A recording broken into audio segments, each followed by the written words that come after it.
رحم اللہ من قرأ الفاتحہ بسم اللہ الرحمن الرحیم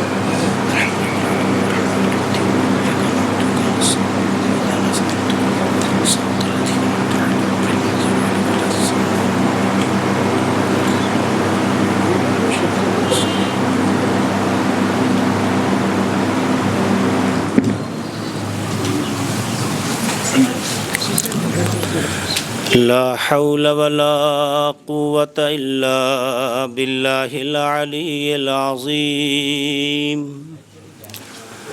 أعوذ بالله من الشيطان الرجيم بسم الله الرحمن الرحيم الحمد لله الذي أرسل رسوله بالهدى ودين الحق لِيُظْهِرَهُ عَلَى الدِّينِ كُلِّهِ وَلَوْ كَرِهَ الْمُشْرِكُونَ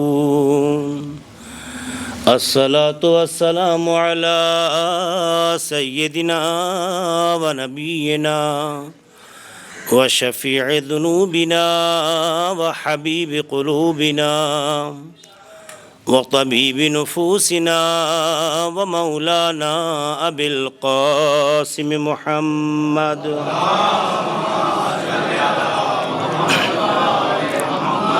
وعلى أهل بيته الطيبين الطاهرين المعصومين المظلومين الذين أذهب الله عنهم الرجس وطهرهم تطهيرا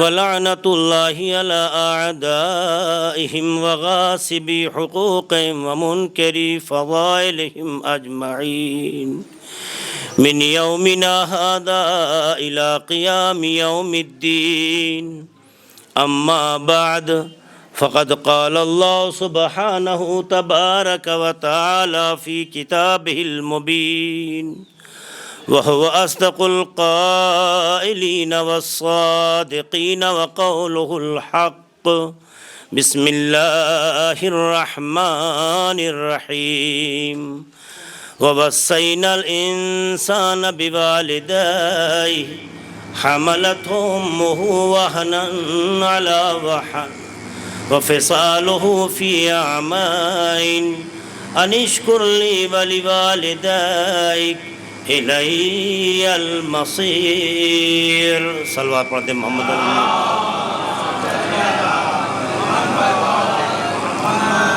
آغاز بیان سے قبل افضل سے التماس ہے کہ ایک بار سورہ حمد اور 3 بار سورہ توحید تلاوت فرما کر مرحومہ مغفورہ نصرت فاطمہ زیدی بنت مرحوم ذوالفقار اکبر زیدی کو پڑھ کے بخش دیں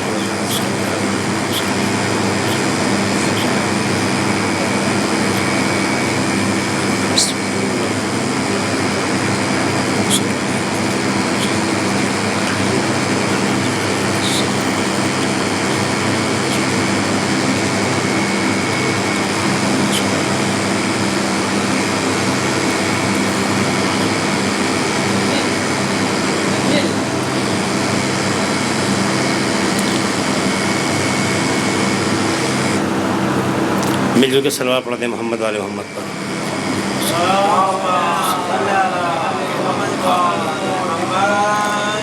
آپ کی آوازوں سے لگتا ہے کہ آپ تھک چکے ہیں مجھے نہیں لگتا ہے کہ زیادہ دیر آپ کا وقت دیا جا سکتا ہے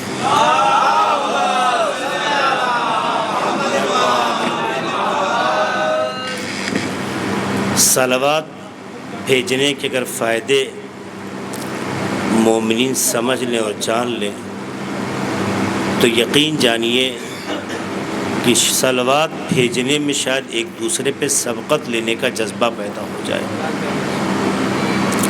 وہ واقعہ آپ نے سنا ہوگا کہ ہمارے اور آپ کے نبی حضرت محمد مصطفیٰ صلی اللہ علیہ وسلم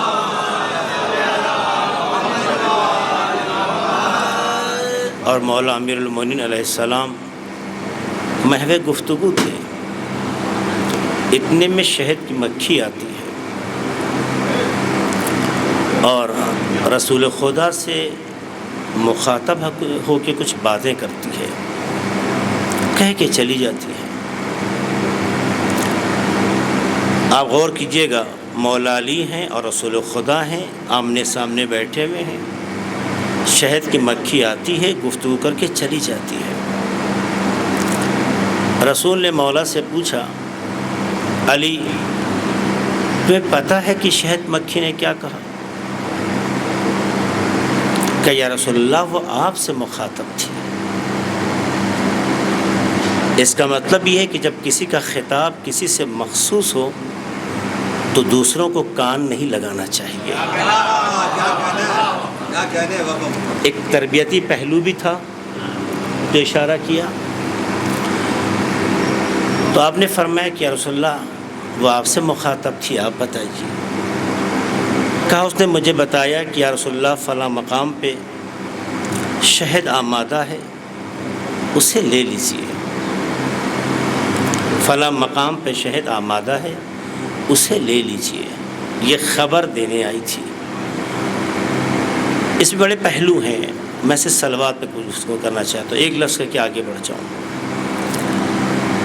تو میں نے اسے سوال کیا کہ یہ بتاؤ تم مختلف پھولوں پہ بیٹھتی ہو، اس کا رس لے کر آتی ہو، تو اس شہد میں شیرینی و مٹھاس کہاں سے آتی ہے؟ تو شہد کی مکھی نے جواب دیا، یا رسول اللہ پروردگار کا حکم ہے کہ جب ہم پھول سے رس کو لے رہے ہوں تو ہم آپ کی اور آپ کے آل پر درود بھیجیں۔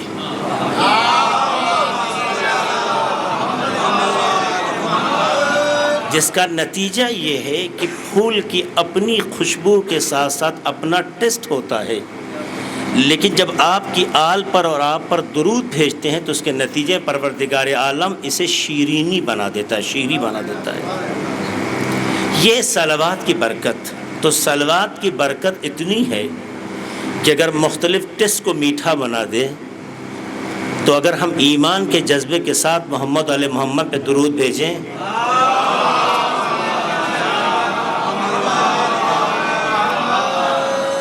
آپ جانتے ہیں یہ مجلس ایک والدہ کے لیے، ایک مرحومہ کے لیے منعقد کی گئی ہے۔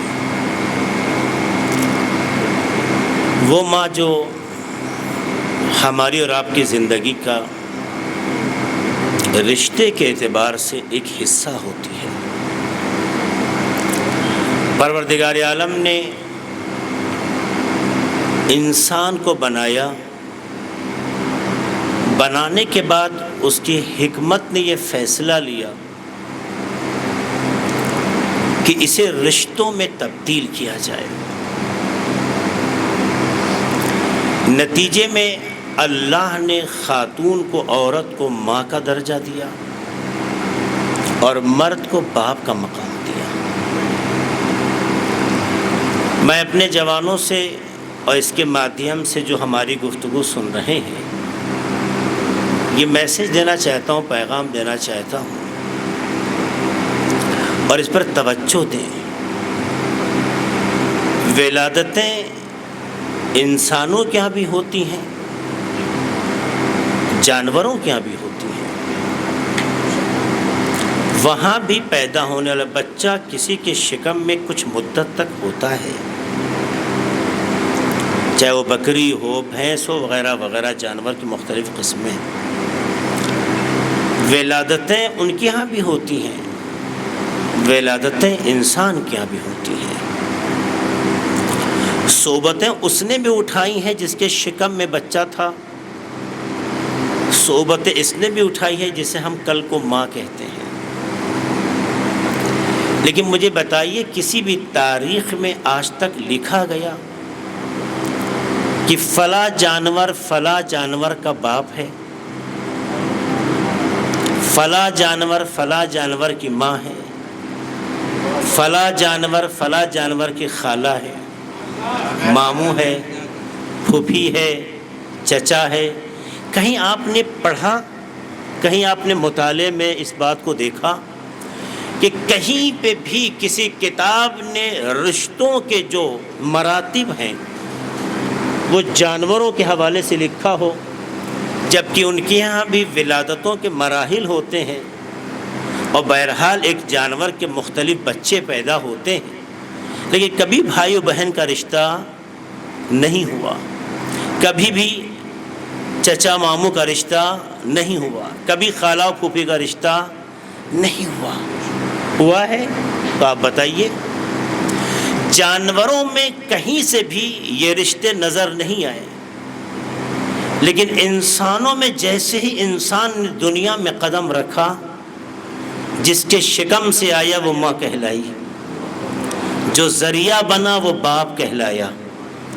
آنے والے وقت میں یہ رشتوں میں تبدیل ہوتا چلا گیا، خالہ اس کے رشتے میں آئی، پھوپھی اس کے رشتے میں آئی، ماموں اس کے رشتے میں آیا، چچا اس کے رشتے میں۔ اس کا مطلب یہ ہے نظام پروردگار یہ ہے کہ رشتہ جانوروں میں نہیں انسانوں میں ہوتا ہے، رشتہ انسانوں میں ہوتا ہے۔ تو جب رشتہ انسانوں میں ہوتا ہے تو جو رشتے کی حفاظت کرے اسی کو انسان کہتے ہیں۔ اپنے کو آئینے کے سامنے دیکھ کر یہ سمجھنا اور اپنے اوپر پراؤڈ فیل کرنا کہ مجھ جیسا انسان نہیں ہوگا، میں کتنا خوبصورت ہوں، کتنا اچھا ہوں، یقیناً آپ اچھے ہیں۔ جو آپ کے اچھے ہونے میں شک کرے وہ اپنے ذہن کا علاج کرے۔ آپ دیکھنے میں اچھے ہیں، کیوں؟ کیونکہ آپ نے اپنے کو خود کو نہیں بنایا ہے، اس نے بنایا ہے جو سب سے زیادہ خوبصورت ہے، اس نے بنایا جو حسین ہے، اس نے بنایا جو صانع ہے۔ تو جس نے بنایا ہے اس کی مخلوق، اس کی صنعت کائنات میں خوبصورت ہے، اس کا انکار نہیں کیا جا سکتا۔ لیکن صرف چہرے کا خوبصورت ہونا کافی نہیں ہے، کیونکہ یہ اس کا کیریکٹر تھا۔ آپ کا کردار کیا ہے؟ دیکھنا یہ ہے کہ تمہارا کردار کیسا ہے۔ لہٰذا اپنے کو آئینے کے سامنے دیکھ کر یہ محسوس کر لینا کہ میں بڑا خوبصورت ہوں، یہ اپنے ذہن و ضمیر کو دھوکہ تو دینا ہو سکتا ہے، اپنی ستائش نہیں ہو سکتی ہے۔ کیوں؟ اس لیے کہ ستائش اس کی ہوتی ہے کہ جن معیاروں کے ساتھ پیدا کیا گیا ہے اس کی وہ حفاظت کر لے۔ اسی لیے اسلام میں رشتوں کے مسئلے میں بڑی حساسیت ہے۔ دیکھیے، رشتے دنیا میں تین ہی طرح سے قائم ہوتے ہیں، دنیا میں رشتے تین ہی طرح سے قائم ہوتے ہیں، اور جو رشتہ خدا قائم کرتا ہے وہ کبھی ٹوٹتا نہیں۔ یا رشتہ حسب و نسب کے ذریعے ہوتا ہے، ماں باپ کے ذریعے ہوتا ہے، جس کو ہم ولادت کہتے ہیں، ولادت کے ذریعے رشتہ قائم ہوتا ہے۔ یا رشتہ مصاہرت یعنی شادی، اس کے ذریعے سے، جس کو ہم سببی کہتے ہیں، پہلے کو نسبی کہتے ہیں۔ تو یا رشتہ نسبی اعتبار سے قائم ہوتا ہے جسے ہم حسب و نسب کہتے ہیں، یا سببی ہوتا ہے جیسے مصاہرت شادی، یا ایک رشتہ اور ہے جس سے قائم رضاعت، دودھ پلانے۔ دودھ پلانے سے بھی رشتہ ہوتا ہے، اس کے اپنے شرائط ہیں۔ 15 بار پلائے، ڈائریکٹ پلائے، 2 سال کے اندر کے بچے کو دودھ پلائے، اس کے بعد کی عمر کا بچہ نہیں ہونا چاہیے، اتنا پلائے کہ کم سے کم اس سے نمو پیدا ہو، گوشت پوست اس کا جو ہے اس میں رشد پیدا ہو۔ یہ شرائط ہیں۔ اگر کوئی خاتون کسی بچے کو ان شرائط سے دودھ پلاتی ہے تو اس سے بھی رشتہ قائم ہوتا ہے، اس کے بچے اس کے محرم ہو جاتے ہیں، جس کو ہم رضائی کہتے ہیں۔ تو 3 طریقے ہیں رشتوں کے، یا نسبی، یا سببی، یا رضائی۔ یہ 3 چیزیں ہیں جن کے ذریعے سے رشتے انسان کے درمیان قائم ہوتے ہیں۔ پہلا رشتہ ایسا ہے جسے آپ نہیں بناتے، خدا بناتا ہے۔ غور کے جو کہنا چاہتا ہوں میں، کہیں آپ کے ذہن کو لے جانا چاہتا ہوں۔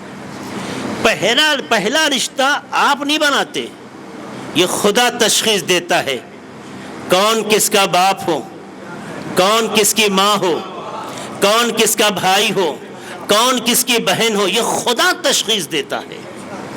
اور خدا کی تشخیص کو کوئی کاٹ نہیں سکتا۔ کنعان کتنا بڑا کافر کیوں نہ ہو، تاریخ جب بھی لکھے گی کہے گی جناب نوح کا بیٹا تھا۔ اولاد کتنی زیادہ بری کیوں نہ ہو، مرنے کے بعد جو نام جوڑ کر یاد کیا جائے گا وہ باپ کا ہی ہوگا۔ اس کا مطلب یہ ہے کہ جو اللہ رشتے قائم کرتا ہے، دنیا کا کوئی ضابطہ اسے توڑ نہیں سکتا۔ آنکھ حقوق سے محروم کرتا ہے، رشتہ ختم نہیں کرتا۔ اگر ایک باپ بیٹے کو آنکھ کر دے تو میراث سے محروم ہوتا ہے، ولدیت سے انکار نہیں ہو سکتا۔ یاد رکھیے گا اس بات کو۔ تو اس بات کو ہمیشہ ذہن میں رکھنا چاہیے، دنیا میں جتنے بھی مسائل پیدا ہوں، جتنے بھی نشیب و فراز آئیں، آپ وہ رشتہ جو قدرت نے قائم کیا ہے اسے آپ توڑ نہیں سکتے۔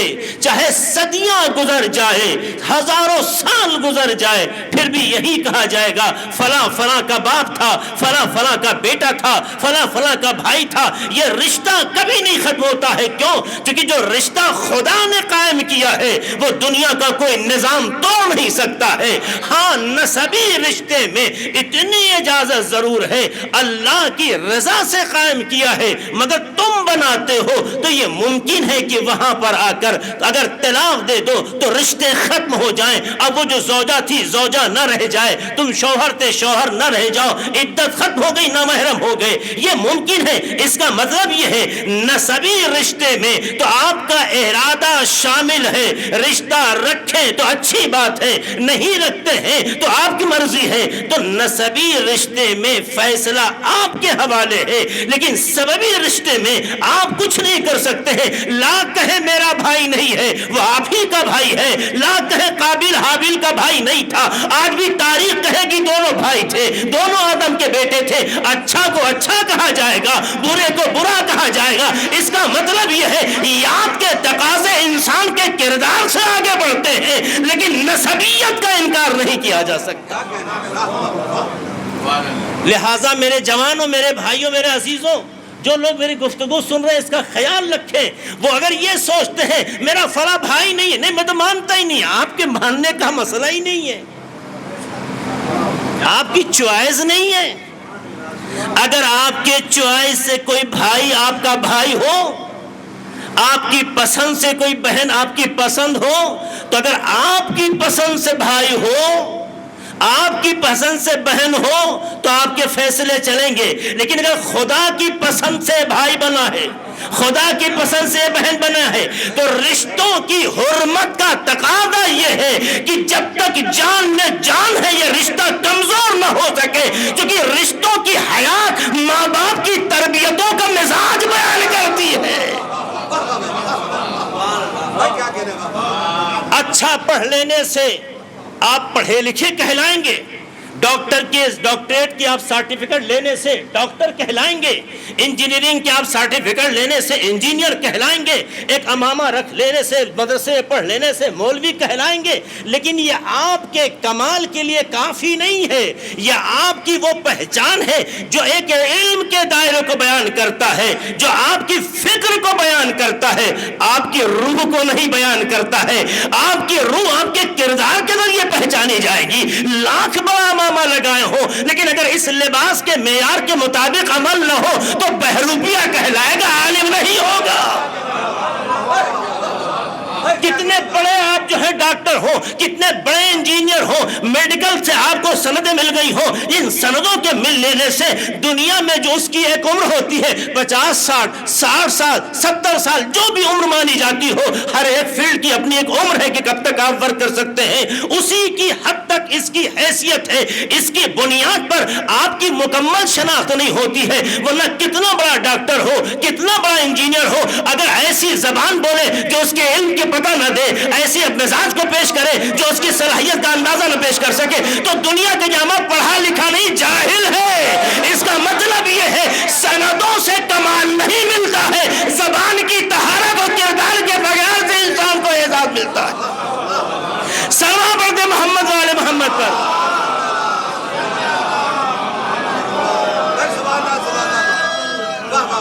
کسی بھی فیلڈ میں آپ کامیاب ہوں، اللہ مبارک کرے، آپ کو عقل دی ہے، شعور دیا ہے، کامیابی پانا آپ کا حق ہے۔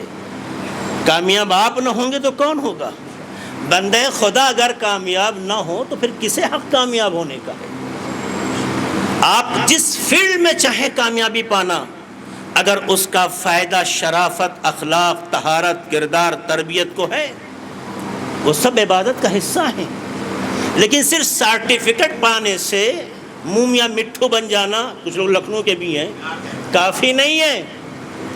ضرورت کا تقاضا یہ ہے کہ جو سرٹیفکیٹ ہے وہ اپنا معیار آپ کی روح، آپ کے کردار میں ظاہر کرے، اور اگر آپ کے اندر کردار نہیں پایا گیا تو 7-8 میٹر کا امامہ لگا لینے سے بھی آپ کو وقار نہیں ملنے والا ہے۔ مختلف اوصاف سے لوگ نوازتے ہیں، لکھنؤ سے بہتر کون جانتا ہے؟ تو یہ ساری چیزیں میں کیوں عرض کر رہا ہوں؟ وہ اس لیے کہ آپ اپنا اسٹیٹس بڑھانا چاہتے ہیں، تو جہاں فکر کو پروان چڑھاتے ہیں وہیں سے روح کو بھی پروان چڑھائیں۔ جب تک آپ کا علم کردار میں نہ اتر جائے اور آپ کا کردار آپ کے علم کا پتہ نہ دے، سندوں سے تو کوئی بھی اپنے کو عالم کہہ سکتا ہے، چاہے تعلقات میں مل گئی ہو، چاہے دولت میں مل گئی ہو، چاہے شریعت کرنے سے مل گئی ہو۔ بھائی آج کے دنوں میں لوگ بورے میں سند بھر کے رکھتے ہیں، تو سرٹیفکیٹ تو ہر فیلڈ میں مل جاتا ہے، اس کے مل جانے سے صلاحیت کا پتہ نہیں چلتا ہے۔ وہ ایک سسٹم ہے جس کو بیوقوف بنانے کے لیے کافی ہے، اور اس کا آپ اعتماد لے لیتے ہیں۔ آپ کی اوقات اور آپ کی حیثیت اور آپ کی عزت سماج میں جب بنتی ہے جب آپ کا علم زبان سے نہیں کردار سے بولنے لگے، اور جب کردار یہ پتا دے دے کہ انسان کے اندر کیا ہے، تبھی پانا جاتا ہے کہ انسان صاحب کمال ہے۔ تو اپنے اندر اگر آپ کمال کو پیش کرنا چاہتے ہیں تو کوشش کریں ایسا سسٹم قائم کریں جہاں زبان خاموش ہو، کردار بول رہا ہو۔ اور جب یہ کیفیت پیدا ہوگی تو انسان کی صحیح شناخت پیدا ہوگی، انسان کی صحیح معرفت ہوتی ہے، انسان کو صحیح انسان کہا جاتا ہے۔ تو ایک جملہ کہہ کے آگے بڑھ جاؤں کہ آپ نے دیکھا رشتے 3 مرحلوں سے آگے بڑھتے ہیں۔ نسبی رشتہ جسے توڑا نہیں جا سکتا، تو جو اللہ نے پسند کیا ہے، اگر میرے عزیزوں بھائیوں دولت کے بہانے، بیوی کے بہانے، زمین کے بہانے، حالانکہ 3 زے بولتے ہیں نا، زن، زر اور زمین، 3 زے، زر یعنی دولت، زن یعنی بیوی، زمین یعنی جائیداد، معمولاً انہیں 3 چیزوں سے رشتے بکھرتے ہیں۔ حالانکہ یہ تینوں چیزیں رشتوں کی تقویت کی علامت تھے، یہ تینوں چیزیں رشتوں کی تقویت، اس کی وجہ کیا ہے؟ ان رشتوں کو جب الہی معیار پہ نہ رکھا جائے تو شیطانی مزاج آگے بڑھ جاتا ہے، اور جن رشتوں میں درار پیدا ہو جائے انہیں اپنے رشتوں پہ توجہ دینا چاہیے، کہیں شیطان حملہ تو نہیں کر رہا ہے۔ اسی لیے زن یعنی عورت، زمین یعنی جائیداد، آپ کو کہاں عرض کروں کی، اور تیسری چیز کیا ہے؟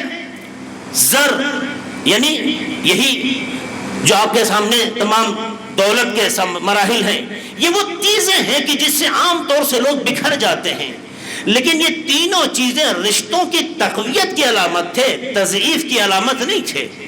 اگر انسان اس کے ذریعے سے رشتوں کو کمزور کر لے تو اس کا مطلب ہے کہ انسان الہی معیار پہ نہیں جا رہا ہے، شیطانی معیار پہ جا رہا ہے۔ چاہے ہم ہو چاہے آپ، ہم سب کو سوچنا چاہیے، آیا صرف 2 مہینہ 8 دن عزاداری کرنے سے اپنے کو پہچانواتے ہیں، یا معیار حسینیت کو اپنے اندر اس طرح سے قائم کرتے ہیں کہ جگہ تب بھی حسینی کہلائیں، سوئے تب بھی حسینی کہلائیں، زندہ رہے تب بھی حسینی کہلائیں، مرے تب بھی حسینی کہلائیں۔ حسینیت رشتوں کی حفاظت کا نام ہے، بکھرنے کا نام نہیں ہے۔ سلام پڑھتے محمد والے محمد کا۔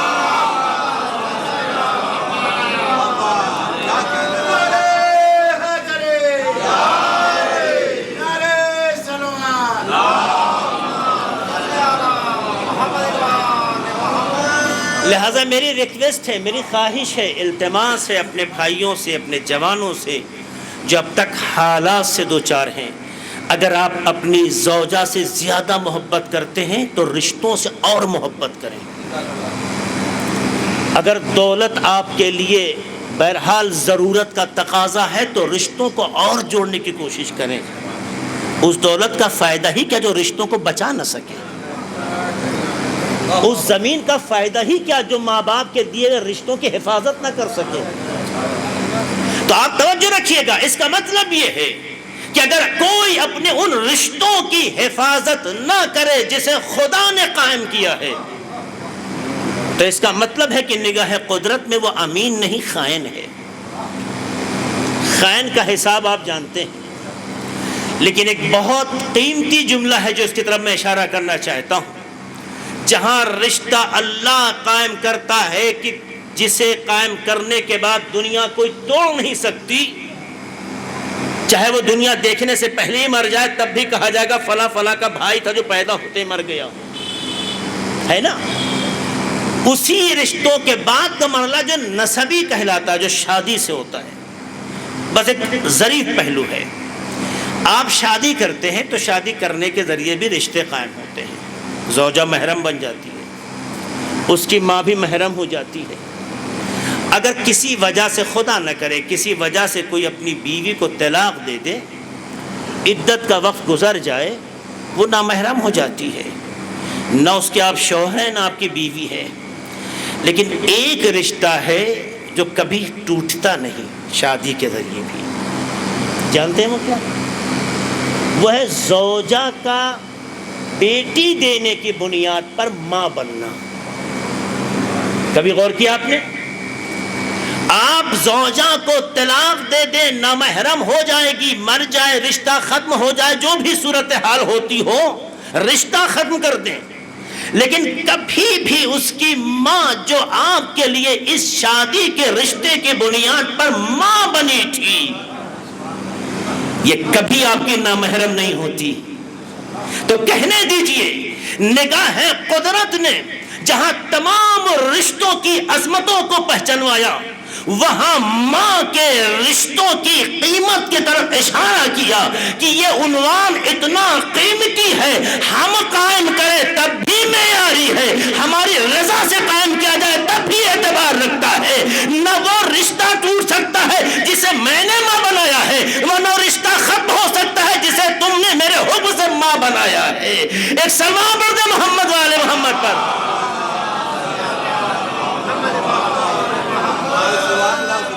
یہیں سے پتہ چلا کہ تمام رشتے اپنی جگہ، لیکن دو رشتے ایسے ہیں کہ جس کا تعلق مذہب سے نہیں ہے. اللہ نے رشتوں میں دو عنوان ایسے ہیں جس کا تعلق مذہب سے نہیں ہے. احترام ہو، چاہے اس کے جو اللہ نے اور اللہ کے رسول نے اور قرآن نے جو تعلیم دی ہے، جو مراحل طے کیے ہیں، ان تمام چیزوں میں یہ بات واضح کر دی کہ یہ رشتہ مذہب کا اثر نہیں ہے. ایک ہے باپ اور ایک ہے ماں. والدین کا رشتہ، ماں اور باپ کا رشتہ مذہب کا اثر نہیں ہے. اولاد اگر کل آنے والے وقت میں اسلام قبول کر لے اور ماں باپ مسلمان نہ ہوں، تب بھی ان کا احترام واجب ہے، تب بھی ان کے حقوق کی ادائیگی واجب ہے، تب بھی ان کا احترام واجب ہے. اس کا مطلب یہ ہے کہ انسانی زندگی میں سب سے زیادہ جس رشتے کو قدرت نے قیمت دی ہے اسے ماں باپ کہتے ہیں. اب اگر آپ کا ذہن یہاں تک پہنچ گیا ہو تو میں قرآن کی آیت جس کی تلاوت کی ہے، سورہ لقمان آیت نمبر 14. سورہ لقمان کی آیت نمبر 14 میں خطاب ہے وَوَصَّيْنَا الْإِنسَانَ بِوَالِدَيْهِ. ہم نے انسان کو نہیں کہا مسلمان، نہیں کہا مومن، نہیں کہا متقی. کوئی بھی ہو، مسلم ہو، غیر مسلم ہو، جو خود کو انسان سمجھتا ہو، جو خود کو انسان مانتا ہو، اللہ کہتا ہے کہ وَوَصَّيْنَا الْإِنسَانَ بِوَالِدَيْهِ. ہم نے انسان کو وصیت کی اس کے ماں باپ کی. اللہ نے لفظ وصیت کا استعمال کیا، جبکہ وصیت کا لفظ تو کیا اللہ کے لیے بھی کوئی ایسا تصور ہے؟ نعوذ باللہ نہیں ہے نا. اللہ کے لیے کوئی ایسا مرحلہ قابل تصور نہیں ہے، وہ ابدی ہے. ہم کہتے ہیں اللہ بس اس کے بعد خدا نہ خواستہ نہیں ہے، ازلی ہے، ہمیشہ سے ہے. ابدی یعنی ہمیشہ رہے گا. وہ اللہ اس جملے کو بیان کرنے کے لیے جس لفظ کا استعمال کر رہا ہے وہ کہہ سکتا تھا وَلَقَدْ حَكَمْنَا وَلَقَدْ قَضَيْنَا، یا اکتا کے جملے ہیں، وَقَدْ أَمَرَنَا، ہم نے حکم دیا، یہ سارے کلمات استعمال کر سکتا تھا، لیکن نہ کہ وَوَصَّيْنَا، ہم نے وصیت کی، جس کا ترجمہ علماء نصیحت کرتے ہیں کہ اللہ کے لیے لفظ وصیت معنی نہیں رکھتا، اس لیے نصیحت کا لفظ استعمال کیا گیا ترجمے میں. لیکن لفظ وصیت کیوں استعمال کیا؟ اس میں حکمت ہے. علماء تفسیر کہتے ہیں غور کرنے کا مقام ہے. کیوں اللہ نے وصیت کہا؟ چونکہ پروردگار عالم بندے کے درمیان رائج کلمات کی اہمیت کو جانتا ہے، اور چونکہ اس کا مخاطب انسان ہے تو انسان جن کلمات کی قیمت کو سمجھتا ہے اور اس کی نگاہ میں جس لفظ کا اعتبار ہے خدا بھی اس کا انتخاب کرتا ہے تاکہ مخاطب کے شعور کے مطابق گفتگو کر سکے. مخاطب کے شعور کے مطابق گفتگو کر سکے. یہ ادب کا تقاضا ہے. کلم الناس علی عقولہم، لوگوں سے اس کے شعور و فہم کے مطابق گفتگو کرو. مولا علی کا جملہ ہے کہ نہیں ہے؟ لوگوں سے گفتگو کرو تو شعور و فہم کے مطابق. تو اللہ تو خالق عقل ہے نا، اس سے بہتر کون سمجھے گا؟ علماء تفسیر کہتے ہیں کہ اللہ نے لفظ وصیت اس لیے استعمال کیا کہ بندہ سمجھے پیغام کی اہمیت کیا ہے. چونکہ انسان یعنی اولاد، ماں باپ کے حق میں جو بیٹا ہوتا ہے، اچھا ہو یا برا، خاص طور سے بچے جو برے ہوتے ہیں، جو کبھی نہ سنتے ہوں. آپ نے دیکھا ہوگا کہ ماں باپ کے لاسٹ اسٹیج پر جو اسٹیٹمنٹ ہوتے ہیں اس پہ اتنا سیریس ہوتے ہیں کہ مرنے و مارنے کو تیار ہو جاتے ہیں. چاہے زندگی میں کوئی بات سنی ہو یا نہ سنی ہو، زندگی میں سیریس ہوئے ہو یا نہ ہوئے ہوں، لیکن لفظ وصیت کا جب تصور ہے، کچھ نہیں، ہم کچھ نہیں جانتے، میرے ماں باپ کی وصیت ہے تو ہونا ہے. کب وصیت مانتے ہیں آپ؟ اس مقام پر کہ جب زندگی کے لاسٹ اسٹیج پر ایک میسج دیا ہو ماں باپ نے اور دنیا سے گزر گئے ہوں. تو چونکہ عقل بشریت میں، شعور بشریت میں، فکر انسانی میں لفظ وصیت کی قیمت ہے، اور پروردگار دیکھتا ہے بندہ اتنا حساس ہے، کچھ مانے یا نہ مانے، اس تعبیر کے ذیل میں جو پیغام ہوتا ہے اسے سیریس لیتا ہے. اس لیے اللہ نے فکر بشر کو پڑھتے ہوئے جو لفظ استعمال کیا ہے اس پیغام کو دینے کے لیے، وہاں پہ کچھ اور نہ کہہ کے وصیت کہیے. وَوَصَّيْنَا الْإِنسَانَ بِوَالِدَيْهِ، یعنی بتانا چاہتا ہے تمہارے شعور میں کسی چیز کی ویلو ہو یا نہ ہو، لیکن وصیت کی بڑی قیمت ہے. تو سننا، یاد رکھنا، پروردگار اسی تعبیر کا استعمال کرتا ہے تاکہ تم سطحی نہ سمجھو، معیاری سمجھو.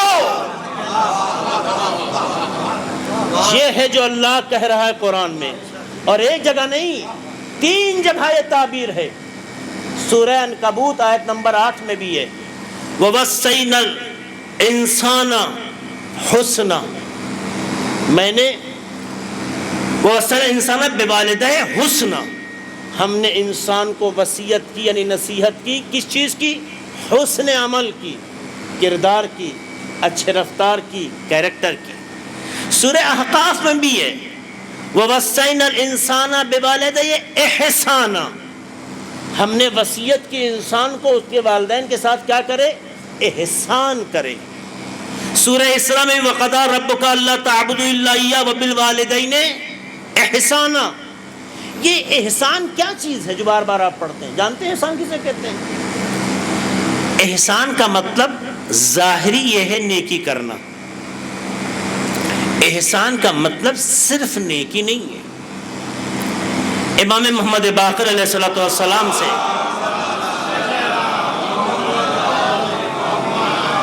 جب اس آیت کے ضمن میں وَوَصَّيْنَا الْإِنسَانَ بِوَالِدَيْنِ وَوَصَّيْنَا الْإِنسَانَ نہیں، یہ وَقَضَىٰ رَبُّكَ أَلَّا تَعْبُدُوا إِلَّا إِيَّاهُ وَبِالْوَالِدَيْنِ إِحْسَانًا، اس آیت کے ضمن میں یہ روایت ہے۔ جب پوچھا گیا ما هو المراد من احسان، احسان سے مراد کیا ہے، تو امام نے بڑا اچھا جملہ کہا، ان تحسن صحبتک، احسان سے کا مطلب یہ ہے کہ جب ان سے گفتگو کرو تو پیار سے کرو۔ حالانکہ قرآن بھی کہتا ہے وَقُلْ لَهُمَا قَوْلًا كَرِيمًا، جب ان سے بات کرو تو ایسا لگے جیسے گلاب کے پھول آپ کے لبوں سے ہے نا۔ قول کریم، ماں باپ سے بات کرنے کا سلیقہ سکھایا۔ قرآن مجید میں دو ہی سے گفتگو کا سلیقہ سکھایا گیا۔ سورہ حجرات میں پیغمبر کے سامنے کیسے بات کرو اس کا سلیقہ بتایا گیا کہ تمہاری آواز پیغمبر کی آواز سے بلند نہ ہو، آواز نیچی رکھو۔ جب پیغمبر سے گفتگو کرو تو آواز نیچی کرو، پیغمبر سے تمہاری آواز بلند نہ ہو۔ یہ سورہ حجرات میں جس کو سورہ اخلاق بھی کہتے ہیں، سورہ حجرات بہت بڑا سورہ نہیں ہے، پڑھیے گا اس کو، اس میں مکمل آپ کو لائف کیا جو اسٹیٹس ہوتا ہے وہ دیا گیا ہے، رولز بتائے گئے ہیں، کیریکٹر کی طرف اشارہ کیا گیا ہے۔ اور دوسرا قرآن میں کس سے گفتگو کریں اس کا سلیقہ بتایا گیا، ماں باپ۔ وَقُلْ لَهُمَا قَوْلًا كَرِيمًا، جب بھی ان سے بات کرنا، ہر بات کرنا، ہر لہجے کا استعمال کرنا ان کی بارگاہ میں روا نہیں ہے۔ قول کریم ہونا چاہیے جس میں کرامت، شرافت، معیار جھلکے۔ امام بھی کہتے ہیں ان تحسن صحبتک، جب گفتگو کرو تو پیار سے۔ اس کے بعد کہتے ہیں معصوم اللہ تکلف اما یحتاجان الیہ، جس چیز کی ان کو ضرورت ہو ان کے کہنے سے پہلے اسے پورا کر دو۔ پیاس لگی ہو پانی پلانا نیکی ہے، احسان نہیں ہے۔ بھوک لگی ہے کھانا کھلانا اچھا عمل ہے، نیکی ہے، احسان نہیں ہے۔ احسان کا مطلب یہ ہوتا ہے کہ مطالبے سے پہلے جو چیز دے دی جائے، یعنی پیاس کے اظہار سے پہلے پانی پیش کرنا، یہ احسان ہے۔ ٹھنڈک کے موسم کا انتظار نہ کرو کہ ماں باپ تم سے کہیں کہ بیٹا ٹھنڈک آنے والی ہے، میرے پاس سرد لباس نہیں ہے، گرم لباس نہیں ہے، میرے لیے گرم لباس بھیج دو، یہ نہیں۔ اس کا انتظار کر کے پانا نیکی ہے، احسان نہیں ہے۔ قدرت کہنا یہ چاہتی ہے جس طرح سے تمہارے بچپن میں تمہارے مطالبے سے پہلے تمہاری ضرورتوں کو پوری کرتے تھے، ویسے جب انہیں ضرورت ہو ان کے کہنے سے پہلے ان کی ضرورتوں کو پوری کرو۔ مانگنے پہ عطا کرنا بر ہے، احسان نہیں ہے۔ صلوات پڑھتے محمد والے محمد پر۔ اچھا یہاں تک بات لے کر آئے۔ قرآن کی 3 آیتیں سلسلے وار ہیں جہاں ووصینا آیا ہے۔ ووصینا الانسان بوالدین حسنا احسانا، اور ایک آیت یہ کہ جہاں پر بوالدے کر کے پھر ایک جملہ اللہ کوٹ کرتا ہے جو ماں کو الگ کر دیتا ہے اس قانون سے اور آگے لے کے چلا جاتا ہے۔ وہ کیا؟ اللہ کہتا ہے حملتہ امہ وہنن علی وہن، اس کی ماں نے اسے سختیوں پہ سختیاں برداشت کر کے، تکلیفوں پہ تکلیفیں برداشت کر کے، زحمتوں پہ زحمتیں برداشت کر کے اپنے شکم میں جگہ دی۔ آسان نہیں ہوتا۔ ایک انسان کے بدن کا کوئی حصہ خدا نہ کرے اگر کبھی سوجن بھی آ جائے تو مضطرب ہو جاتا ہے۔ خود قرآن کہتا ہے ایک مرحلے پہ بچہ رکتا نہیں ہے، نظام الہی ہے کہ آگے بڑھتا چلا جاتا ہے۔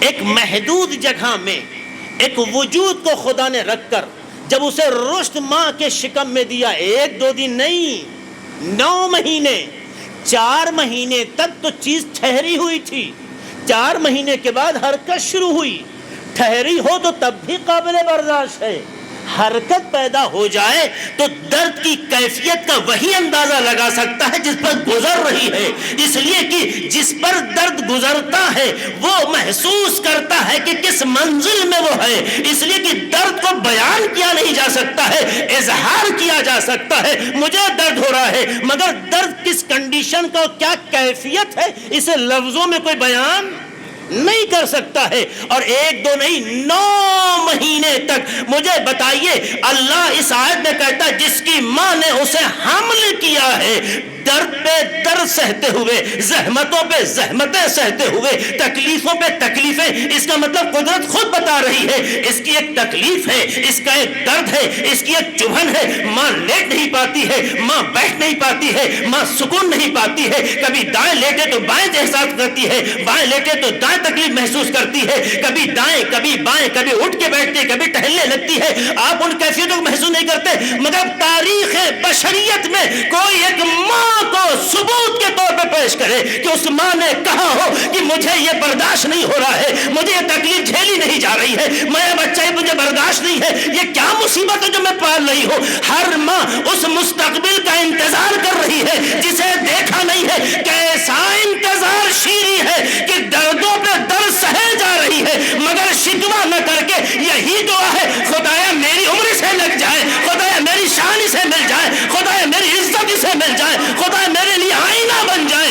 ارے جو نہ دیکھے ہوئے آپ کے لیے ایک محل سجاتی ہے اسے ماں کہتے ہیں۔ سلام پڑھتے محمد وآل محمد پر۔ جذبات آسمان کی طرف ہیں۔ مجھے بتائیے کبھی ماں نے شکایت کی، کبھی ماں نے شکوہ کیا، کبھی ماں نے گلہ کیا؟ کبھی نہیں، بلکہ ہر لمحے مسکراہٹ بڑھتی جاتی ہے اس امید پر جو خدا اسے دینے والا ہے۔ یہ ہے وہ ماں۔ تو جو یہ مرحلہ ماں نے طے کیا، چونکہ صرف ماں طے کرتی ہے اس لیے اللہ اس کی منظر کشی کر رہا ہے۔ حملت ہو امو، کیوں ہم نے یہ وصیت کی ہے، کیوں نصیحت کی ہے؟ دقت کرو، اس کی ماں نے 2 سال ماں نے اس کے شکم میں 9 ماہ اس کو جگہ تھی۔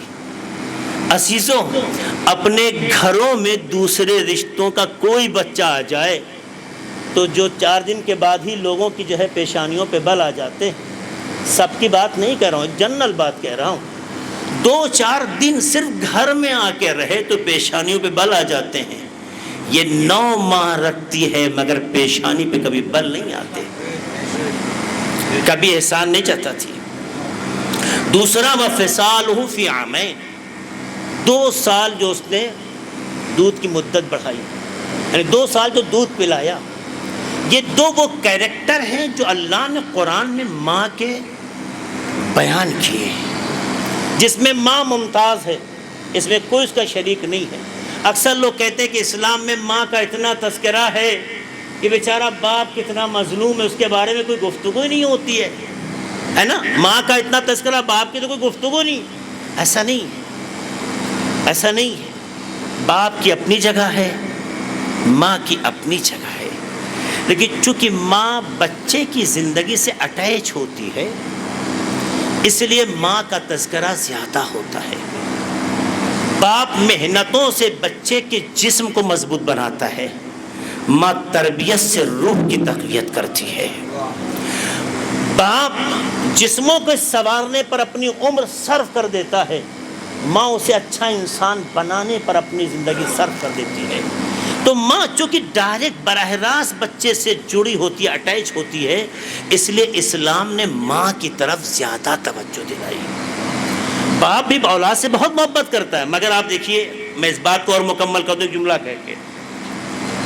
دیکھیے آپ نے یہ پڑھا ہوگا نا، الجنت تحت اقدام الامہات، کہ جنت ماں کے پیروں کے نیچے ہے، پڑھائی آپ نے؟ کبھی آپ نے غور کیا کہ اللہ نے جنت ماں کے پیروں کے نیچے کیوں رکھی؟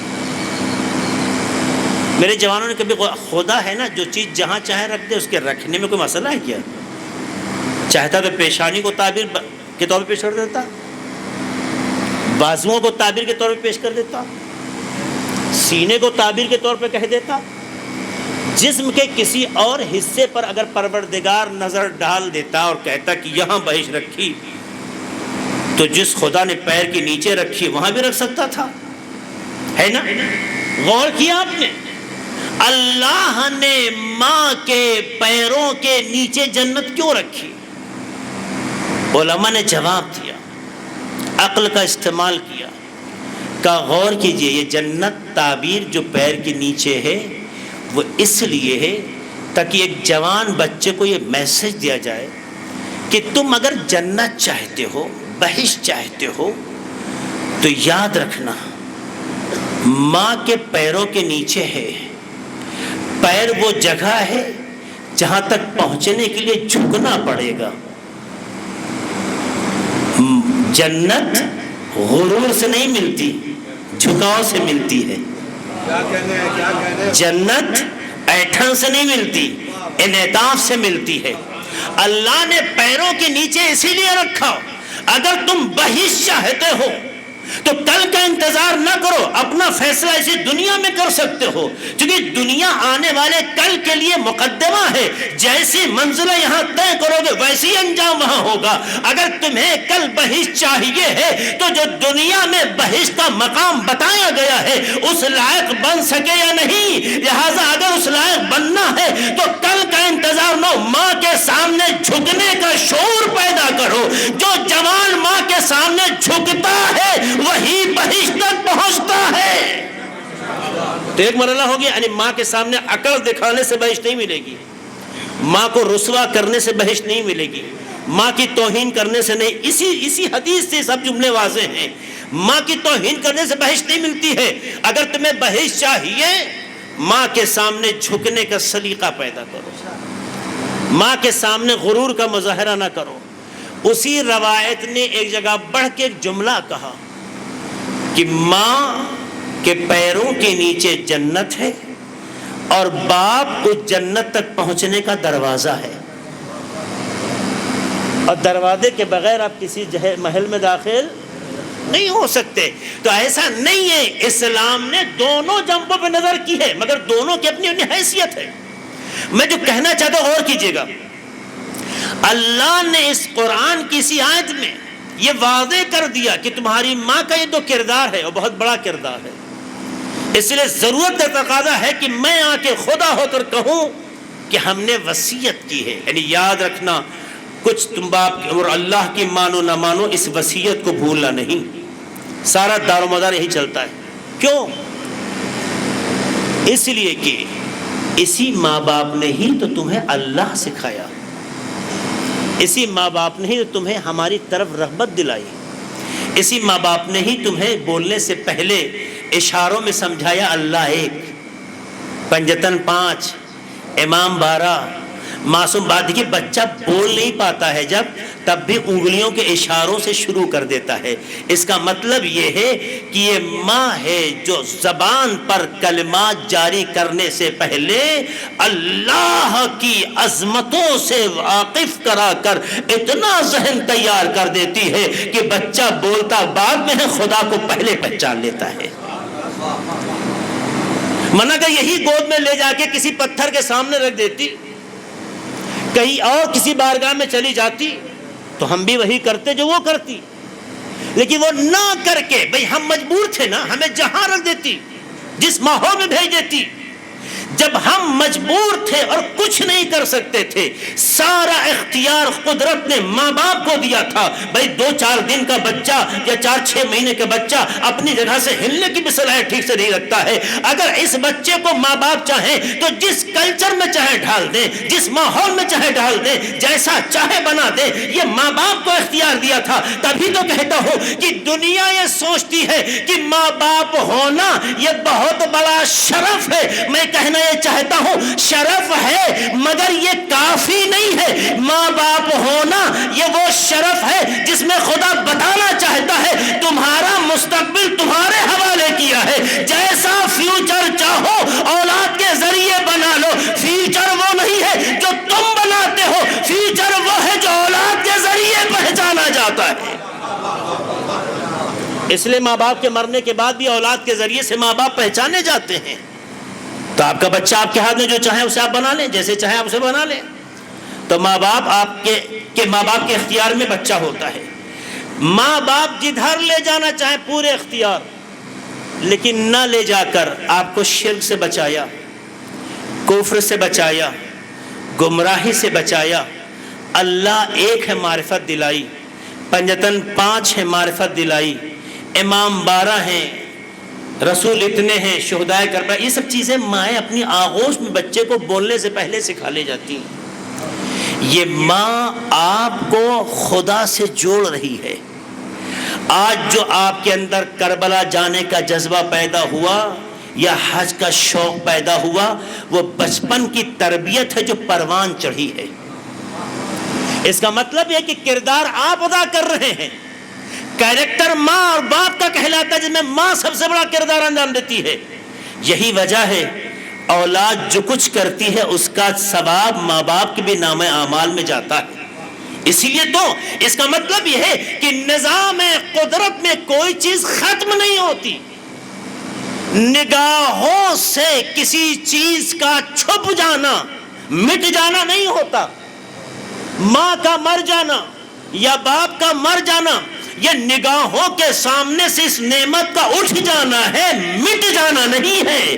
اگر مٹ جائے تو یہ اولاد اور نسلوں کے ذریعے نیکیاں کہاں جائیں گی؟ اس کا مطلب یہ ہے کہ انسان جب صاحب اولاد مرتا ہے تو نگاہ قدرت میں ختم نہیں ہوتا ہے، اپنی نسل کے ذریعے زندہ رہتا ہے. جیسا کردار پیش کرتا چلا جائے ماں باپ کے عمل میں اضافہ ہوتا چلا جاتا ہے.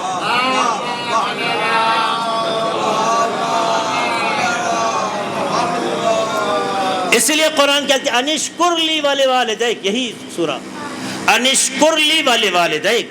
کیا ہے وصیت اللہ کی، کیا ہے نصیحت؟ میرا شکر ادا کرو اور اپنے ماں باپ کا. دیکھیے اللہ نے ایک ہی لفظ میں، ایک ہی جملے میں دونوں باتیں کہیں. انشکر لی، میرا شکریہ، میرا شکر ادا کرو اور اپنے ماں باپ کا شکریہ. کب تک؟ 2 سال 4 سال جب تک مجبور ہے؟ نہیں. اچھا انہی کی حیات تک یا کب تک؟ قدرت نے اسی آیت میں سب بیان کر دیا. الی المصیر، الی المصیر کہہ کے بتایا ماں باپ کا حق تمہاری سانس کی آخری منزل تک ہے. جب تک تم میری طرف پلٹ کر نہ آ جاؤ. کب تک ماں باپ کا جو شکریہ ادا کریں؟ کب تک اپنے خدا کا شکر ادا کریں؟ جب تک خدا تک واپس نہ آ جاؤ. اللہ نے اس جملے سے ہمیں پیغام دیا کہ ماں باپ یا اللہ کا شکر یا ماں باپ کا شکریہ یہ 2-4 سال کا نہیں ہے، 60-70 سال کا نہیں ہے. جتنی تمہاری حیات ہے، حیات کے آخری لمحے تک تمہاری ذمہ داری ہے کہ ان کا شکریہ ادا کرو. یہیں سے پتا چل گیا کہ انسان کتنا بڑا کیوں نہ ہو جائے، کتنا ترقی کیوں نہ کر جائے، کتنے بڑے پوسٹ و مقام تک نہ پہنچ جائے، یہ پہنچنا کافی نہیں ہے اس کی سعادت کے لیے جب تک اپنی ذمہ داریوں کو نبھائے نہیں. اس لیے کہ وہی بچے کامیاب ہوتے ہیں جو اپنے ماں باپ کے حقوق کو ادا کرتے ہیں، کیونکہ حقوق کے ادا کرنے سے دنیا بھی سنور جاتی ہے، آخرت بھی سنور جاتی ہے. اس سے بڑی سعادت اور کیا ہوگی کہ آپ کو دنیا میں بھی عزت ملے اور آخرت میں بھی عزت ملے. مومن اسی کو کہتے ہیں جو دونوں جہاں میں افتخار حاصل کرے، ایک جہاں کے افتخار کا محتاج نہیں ہوتا ہے. سلام محمد والے محمد.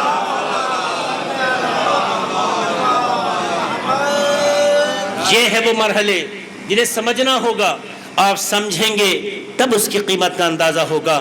ہم اپنے ماں باپ کی قدر کریں، خاص طور سے ماں کی. ماں کے بارے میں آخری جملہ کہہ کے زحمت تمام کروں گا. آپ روایتوں میں اگر دیکھیں تو روایتوں کے مفہوم سے یہ پتہ چلتا ہے کہ ماں ہماری زندگی میں بڑی قیمتی شے ہے. قرآن مجید میں آپ نے پڑھا ہوگا کہ اللہ کہتا ہے کہ میں اس امت پر عذاب نہیں کروں گا. 2 الگ الگ آیتیں ہیں. وَأَنْتَ فِيهِمْ، اے رسول جب تک آپ امت کے درمیان ہیں ان پر عذاب نہیں آئے گا. ایک آیت میں کہتا ہے جب تک استغفار کا سلسلہ قائم رہے گا عذاب نہیں آئے گا۔ قرآن نے 2 سلسلے بتائے، استغفار عذاب سے بچائے گا، پیغمبر جب تک امت کے درمیان ہیں عذاب سے محفوظ ہیں، ہے نا؟ اب پیغمبر تو امت کے درمیان بظاہر نہیں ہے، استغفار کتنا قلبی ہے یا نہیں ہے اس سے ہم آپ بظاہر کہیں بہت اچھی طرح سے واقف ہیں، ہے نا؟ روایت کہتی ہے، اب یہاں ایک روایت ہے جو اس میں شامل ہوتی ہے، وہ کہتی ہے ماں کا وجود بھی اولاد کو عذاب الہی سے بچاتا ہے۔ ماں کا وجود اولاد کو عذاب الہی سے بچاتا ہے۔ ماں کا وجود ایک نعمت ہے، اسی لیے جب کسی کی ماں کا انتقال ہو گیا تو معصوم نے فرمایا اب یہ بہت بڑا مسئلہ اس کی زندگی میں ہے، اب اپنی فکر اسے زیادہ کرنی چاہیے، کیونکہ وہ طاقت چلی گئی جو عذاب الہی کو روکتی تھی، رحمت الہی کو کھینچتی تھی، رحمت الہی کو بلاتی تھی، کھینچتی تھی، اور عذاب الہی کو دور کرتی تھی۔ اب وہ جو چلا گیا، اسی لیے اپنی فکر زیادہ کرنا چاہیے، کیونکہ اللہ نے جو ماں کا وجود ہماری زندگی میں دیا ہے یہ صرف وجود نہیں ہے، اصل قدرت کو پہچاننے کا مظہر ہے۔ اللہ ہمارا کیسا ہے، خدا کیسا ہے، خدا کیسے رحم کھاتا ہے، خدا کیسے معاف کر دیتا ہے، کیسے خدا اپنے بندے کو اپنے سے قریب کر لیتا ہے، اگر سمجھنا ہے تو اس کا مظہر ماں ہے۔ آپ نے دیکھا ہوگا کہ باپ جب ناراض ہو جاتا ہے تو ایک باپ ہونے کی حیثیت سے بہت جلدی اولاد سے اظہار رضایت نہیں کرتا، معمولاً باپ جلدی اظہار رضایت نہیں کرتا ہے، کچھ مراحل طے کرتا ہے، اس کے بعد ہوتی ہے۔ اگرچہ دل میں محبت ہے، اظہار کہہ رہا ہوں، دل کی بات نہیں کر رہا ہوں، ہر ماں باپ اولاد سے بہت محبت کرتے ہیں، باپ اظہار میں تھوڑا سا ماں سے فرق کرتا ہے، وہ باپ ہے، لیکن ماں کتنا بھی ناراض ہو جائے، کتنا بھی پانی سر سے اونچا ہو جائے، اگر بیٹا نادم ہو کے ماں کے آنچل میں یا ماں کے پہلو پہ سر رکھ دے اور ایک بار کہے اماں مجھے معاف کر دو، ماں اسے کلیجے سے لگا لیتی ہے، ساری غلطیاں بھول جاتی ہے، کیا کیا کیا اس سے بحث نہیں ہے، میرا بچہ ہے، میرا لال ہے۔ ماں وسیلہ خلقت ہے، خالق نہیں ہے۔ جب وسیلہ خلقت میں آپ کو معاف کرنے کا اتنا جذبہ ہے تو جو حقیقی خالق اس میں جذبہ کیسا ہوگا؟ آپ ماں سے خدا کو پہچانیں، اس لیے ماں کو مظہر الہی بتایا گیا ہے، معاف کر دیتی ہے، راضی ہو جاتی ہے، آپ کو بھوکا رکھنا پسند نہیں کرتی ہے۔ بہت سے ظاہر دامن وقت میں گنجائش نہیں اشارہ کروں، اسی لیے بارہا تاکید کی گئی ہے ماں کو تکلیف نہ پہنچاؤ، جو ماں کو تکلیف پہنچاتا ہے گویا قدرت کو تکلیف پہنچاتا ہے۔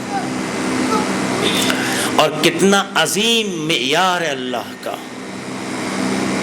کہ ماں اولاد کے لیے بد دعا کرے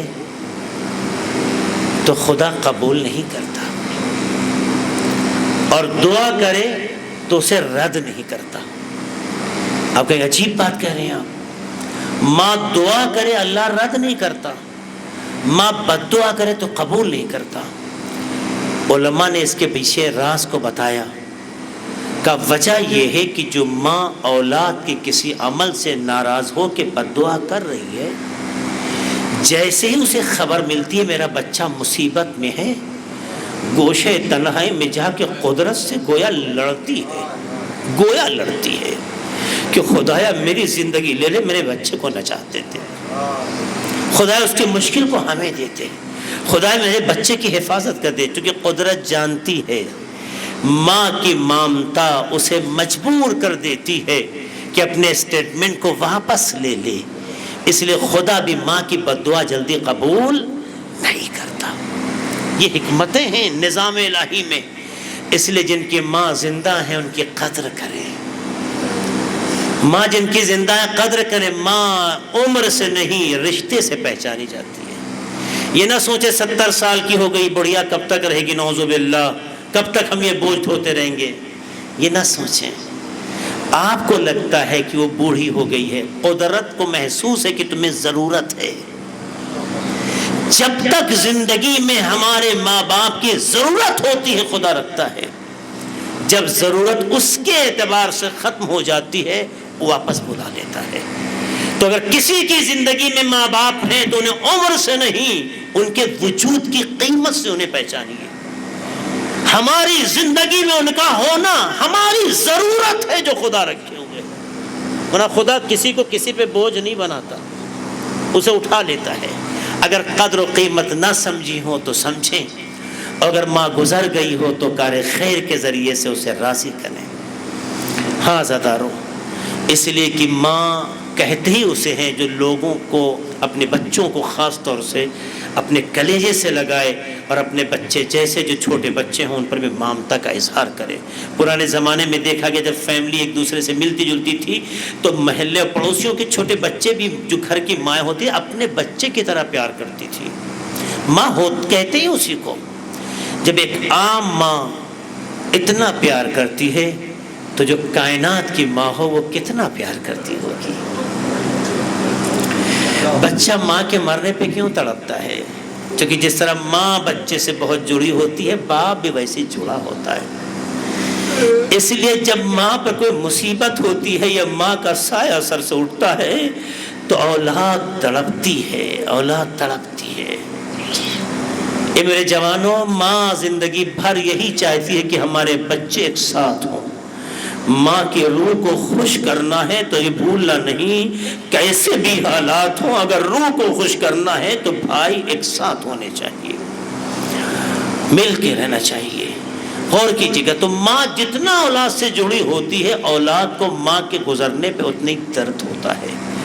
اگر ماں بیمار ہو کے اٹھی ہو، درد سہ کے اٹھی ہو، سختیاں سہ کے اٹھی ہو تو اس درد کا ایک عجیب حال ہوتا ہے، اور بچے عجیب طریقے سے گھبراتے اور تڑپتے ہیں اور روتے ہیں کیونکہ جوڑے ہوتے ہیں۔ تو ایک ماں جب عام طریقے سے دنیا سے گزرتی ہے تو اولاد تڑپتی ہے، کیونکہ یہ نعمت چلی گئی، یہ رحمت چلی گئی، یہ اللہ کا ہدیہ تحفہ چلا گیا۔ تو جو کائنات کی ماں فاطمہ ہے، اگر یہ ماں اپنی اولاد سے جدا ہو رہی ہو اور جدائیگی بھی ایسی کہ ماں کے پہلو شکست ہو، چہرے پہ تماچے کے نشان ہو، بازوؤں پر تازیانوں سے زخمی کرنے کے نشان ہو، اگر ایسی ماں دنیا سے اٹھے تو اولاد پہ کیا گزر جائے گی۔ یہی وجہ تھی کہ جب جناب فاطمہ زہرا سلام اللہ علیہا دنیا سے اٹھی تو پتہ ہے امام حسنین گھر میں آئے۔ جب گھر میں آئے کہا گیا کھانا کھا لیجئے، تو کہا آپ کو پتہ ہے ماں کے بغیر کھانا نہیں کھاتے، ابھی چھوٹے چھوٹے تھے۔ اصرار بڑھا، حجرے کی طرف اشارہ کیا، دروازہ کھولا، آواز دی، ماں، کوئی آواز نہیں۔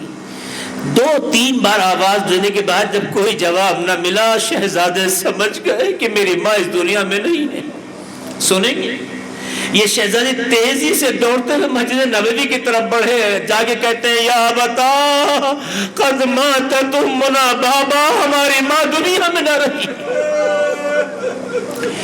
اتنا جملہ سننا تھا، روایتیں کہتی ہیں مولا علی اٹھے فہبط علی علی وجہ، منہ کے بل علی زمین پہ گر گئے، منہ کے بل زمین پہ گر گئے۔ مولا علی کسی کمزور انسان کا نام نہیں ہے، مولا علی فاتح خیبر ہے، کیسی کیسی جنگیں فتح کی ہے آپ جانتے ہیں۔ ایسا قوی، اتنا بہادر شجاع انسان جب سنتے ہیں کہ جناب فاطمہ زہرا دنیا میں نہ رہی، 1-2 بار نہیں، بعض روایتوں میں 7 سے 70 تک ملتا ہے کہ گھر تک جاتے وقت علی منہ کے بل زمین سے، مولا علی کا منہ کے بل زمین پہ گرنا معمولی بات نہیں ہے۔ کیا زوجہ کے مرنے کا اتنا درد تھا؟ نہیں عزادارو، وہ یہ جانتے ہیں پروردگار کی ایک حکمت ہے، اس کا ایک ارادہ ہے کہ انسان کو موت و حیات عطا کرتا ہے. یہ اللہ پر خدا نخواستہ نعوذ باللہ کوئی احتجاج نہیں ہے، بلکہ شہزادی کے ذریعے سے زندگی میں جو ایک مونس و یاور ہونے کا احساس تھا، جو درد بانٹنے کا جذبہ تھا، جس طرح شہزادی نے بابا کی وفات کے بعد مولا علی کو سپورٹ کیا ہے، جس طرح سے ساتھ دیا ہے، اور جو تاریخ نے بیان کیا ہے، اتنا جو واقعات جو انسان یاد کرتا ہے، اب وہ مونس و یاور نہ رہا. مدینے میں لوگوں نے بے وفائی کی، مگر شہزادی ہمیشہ سیسا پلائے دیوار کی طرح کھڑی رہی. اے علی کوئی مسئلہ نہیں ہے، اگر لوگ آپ کے سلام کا جواب نہیں دیتے تو میں سلام کروں گی، آپ جواب دیجیے. رسول خدا کا دنیا سے گزرنا علی کے لیے بہت سخت تھا. جناب فاطمہ زہرا امید تھی اب یہ بھی گزر گئی تو علی علیہ السلام کے لیے سخت منزل ہے. اب مدینے میں بے وفائیاں ہوں گی، کون ہوگا جو علی کا ساتھ دے گا؟ ارے کس دل سے آئے گے خدا جانے، میں اتنا ضرور کہوں گا، اے مرحومہ کے بچوں، آپ کی ماں کہولت سنی کے پیش نظر اس دنیا سے گزر گئی. پہلو زخمی تو نہ تھے نا، تابعیانے کے نشان نہ تھے نا، ارے کسی محسن کی شہادت سے دو چار تو نہ تھی، لیکن آئے کائنات کی ماں فاطمہ کو. جناب فاطمہ زہرا کی وصیت تھی، یا ابا الحسن غسل لی باللیل وکفن لی باللیل ودفن لی باللیل. علی رات کی تنہائی میں، رات کے سناٹے میں، رات کی تاریکی میں ہمیں غسل دیجیے گا، ہمیں رات کے سناٹے میں کفن پہنائیے گا، ہمیں رات کے سناٹے میں دفن کیجیے گا. یہ جملے کیوں کہتے شہزادی نے؟ علماء اس کے راز کو جب بیان کرتے ہیں تو آپ سوچئے کتنا سخت منزل ہے. یہ جناب فاطمہ زہرا نے رات کی قید کیوں لگائی؟ وہ مرثیہ سنا ہوگا آپ نے، صبت علی مصائب الونہا صبت علی میں سرنا لے آلیا بابا. آپ کے بعد امت نے وہ در دیے کہ اگر روزہ روشن پہ پڑھتے تو شبہ تاریخ میں بدل جاتے. یہ شہزادی جملے ہیں نہیں ہیں. آپ دیکھیں کہتے ہیں امام حسنین کے لیے ملتا ہے کہ جب مولا علی نے امام حسنین کو بھیجا جاؤ سلمان کو بلا لو، رات کے سناٹے میں امام حسنین گئے جناب سلمان کو بلانے کے لیے. جناب سلمان کو جب بلانے گئے ہیں تو روایتیں کہتی ہیں یہ شہزادے تھے، بچوں کو ماں سے بڑا پیار ہوتا ہے، اور فاطمہ جیسی ماں ہو، حسنین جیسے بیٹے ہو تو درجات محبت کیا ہوں گے. اے عزادارو، یہ بچے جب رونا چاہتے تھے تو ماں کی وصیت تھی لوگوں کو خبر نہ ہو، تو یہ بچے کبھی انگلیوں کو دانتوں سے دبا لیتے تھے، کبھی آستینوں کو دانتوں کے بیچ میں رکھ دیتے تھے، آواز سینے میں دفن کر لیتے تھے. پہنچتے ہیں، بابا نے آپ کو بلایا ہے، آتے ہیں. وہ حسنین جو اب تک رونے سے اپنے کو روکتے رہے، وہ مولا علی جو اس بات کا خیال رکھتے رہے کہ جناب فاطمہ کی وصیت ہے، وہ اپنے کو کس طرح روکے رہے میں نہیں جانتا، لیکن وہی جب آپ جناب سلمان کو آتا دیکھتے ہیں باہوں میں باہیں ڈال کے رونے لگتے ہیں. اے سلمان، جب میری شادی ہوئی تھی تو رسول کے گھر سے میرے گھر فاطمہ کے اونٹ کی مہار آپ نے پکڑی. اے سلمان، تم میرے گھر تک لے کر آئے تھے، آج فاطمہ کو رخصت کرنا ہے. اے عزادارو، وصیت تھی نہیں رات کے سناٹے میں غسل. رات کے سناٹے کی حکمت کی طرف علماء اشارہ کرتے ہیں کہ علی بہت غیرت مند انسان کا نام تھا. علی میں بہت غیرت تھی، مولا علی علیہ السلام میں بہت غیرت تھی. شہزادی اس چیز کو سمجھتی تھی. جہاں بہت سی حکمتیں ہیں اس جملے کے پیچھے، اس میں سے ایک حکمت یہ ہے کہ علی علیہ السلام اس کیفیت کا اندازہ نہ لگا سکے جو زہرا پہ گزری ہے، اس لیے رات کی قید لگائی. تبھی تاریخ لکھتی ہے، روایتیں اشارہ کرتی ہیں کہ جب مولا علی غسل دے رہے تھے، رات کے سناٹے میں آپ کو نہلا رہے تھے، آپ کا ہاتھ جیسے بازوؤں پہ پہنچا، بازوؤں کے سوجن کے احساس نے آپ کو مضطرب کر دیا، اور جیسے آگے پہلو کی طرف بڑھا، انگلیوں سے محسوس کیا کہ شہزادی کے پہلو شکستہ ہے، ایک چیخ نکل گئی۔ جناب سلمان نے پوچھا، مولا میں نے دیکھا خیبر فتح کی، صفین کے مار کے سر کی، بڑی بڑی جنگوں میں آپ کو دیکھا ہے، کبھی اس طرح کی چیخ آپ کے دہنے مبارک سے نہیں صادر نکلی، لیکن آج پہلی بار دیکھا کہ سلمان بعد میں بتائیں گے، بعد میں بتایا سلمان فاطمہ زندہ رہی، پہلو شکستہ تھے، علی کو کبھی بتایا نہیں۔ عزادارو یہ وہ درد ہے جب رات کے سناٹے پر علی نے احساس کیا تو چیخ نکل گئی۔ اگر روز روشن میں اس کیفیت کو دیکھے ہوتے نہیں پتا کیا گزر جاتی۔ پتا چلا عزادارو اصل زوجہ وہ ہوتی ہے جو مرنے کے بعد بھی یہ امید کرتی ہے کہ شوہر اس کے ذریعے سے پریشان نہ ہو۔ شہزادی نے اتنا خیال کیا، مگر جب لے گئے قبرستان دفن کرنے کے لیے، بقیع میں جب دفن کرنے لگے عزادارو، آخری جملہ زحمت تمام کرنا چاہوں گا، تو مولا علی کی مظلومیت دیکھیے۔ جب جاتے ہیں تو کہتے ہیں قبر کے اندر سے کے اوپر پتھر جو تھا ہٹایا تو اندر سے 2 ہاتھ بلند ہوئے۔ جب 2 ہاتھ بلند ہوئے اور یہ امانت حوالے کرنے لگے، اس وقت کا مرثیہ سنیے جو آیت اللہ وحید خراسانی اپنی تقریر میں کہتے رہے ہیں کہ جیسے مولا علی نے ان ہاتھوں کو امانت حوالے کی، ایک جملہ کا یا رسول اللہ یہ آپ کی امانت آپ کے حوالے ہے، مگر علی شرمندہ ہے، امانت کو ویسے واپس نہ کر سکا جس طرح سے حوالے کی تھی۔ عزادارو مولا علی کے لیے کتنا سخت ہے۔ آج کی دنیا میں بھی دیکھیے، جب بھی کوئی قبرستان میں اپنے ورثہ کا قبر، اپنے مورث کا قبر بناتا ہے، چاہے ماں کی شکل میں، بھائی کی شکل میں، باپ کی شکل میں، تو نشان قبر بناتا ہے تاکہ دنیا کو پتہ چلے مرنے والا لاوارث نہیں ہے۔ آیا علی کے لیے کتنی سخت منزل تھی، امام حسنین کے لیے کتنا سخت مرحلہ تھا کہ جناب فاطمہ زہرا کو دفن کر دیا مگر نشان قبر نہ بنا سکے۔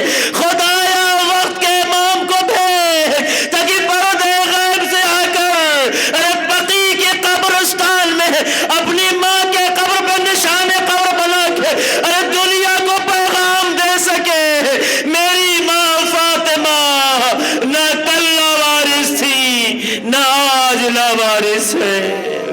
انا للہ و انا الیہ راجعون۔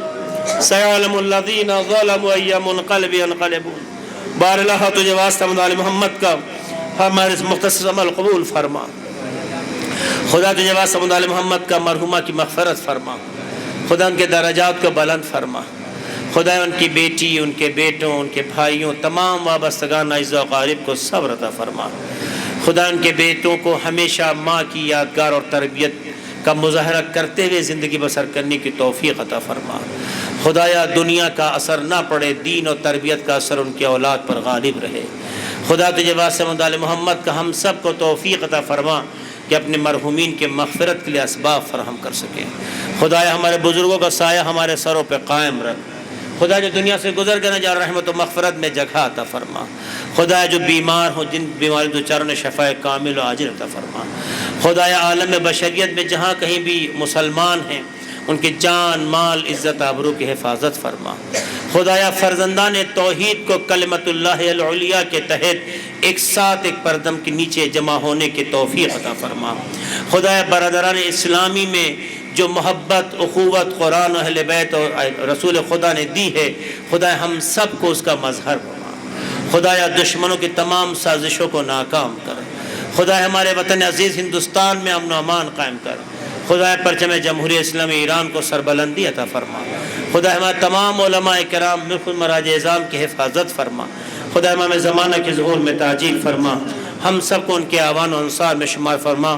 آپ حضرات سے التماس کی سورہ حمد اور 3 بار سورہ توحید کی تلاوت فرما کر مرحومہ مغفورہ نصرت فاطمہ زیدی بنت مرحوم ذوالفقار اکبر زیدی کو پڑھ کے بخش دیں۔